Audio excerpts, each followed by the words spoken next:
நம்ம ஏன் saree pleat பண்ணி கட்டணும்னு சொல்கிறோன்னு தெரியுங்களா? 2 ரீசன் தாங்க. ஃபஸ்ட்டு ரீசன் பார்த்தீங்கன்னா, வித்தின் 2 மினிட்ஸில் saree கட்டிடலாங்க.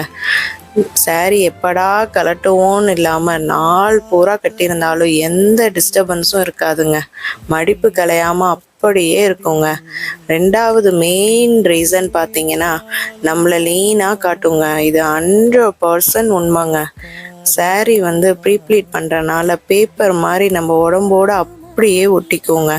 ஸோ நம்ம எந்த வேலை செஞ்சாலும் சரி, அது அப்படியே ப்ளீட்ஸ் எல்லாம் நகராமல் இருக்குங்க. பாருங்கள், பல்லு ப்ளீட்ஸை தான் நான் காட்டிகிட்ருக்கேன். எவ்வளோ அழகாக இருக்குது பாருங்கள். நாள் பூரா நானும் அந்த புடவையை ட்ரேப் பண்ணியிருந்தேங்க. நைட்டு 9 ஆகிடுச்சுங்க. மடிப்பு கிளையாமல் அப்படியே இருக்குங்க. நானும் உட்காந்தேன், எந்திரிச்சேன், எல்லா வேலையும் பண்ணிட்டு தாங்க இருந்தேன். பல்லு ப்ளீட்ஸ்லாம் பார்த்தீங்கன்னா அப்படியே இருந்ததுங்க. நமக்கு இது வந்து பெரிய ப்ளஸ் பாயிண்ட்டுன்னு தாங்க நான் சொல்லுவேன். அதனால் நீங்களும் ட்ரை பண்ணி பாருங்கள். saree ப்ளீட் பண்ணி கட்டி பாருங்கள். எந்த கசகசன்னு எங்கேயும் இல்லாமல் நீட்டாக இருக்குங்க. நம்மளை கொஞ்சம் லீனாக காட்டுதுன்னா யாருக்கு தாங்க பிடிக்காமல் இருக்கும்? பிடிச்சா லைக் பண்ணுங்கள், ஷேர் பண்ணுங்கள். பாய்.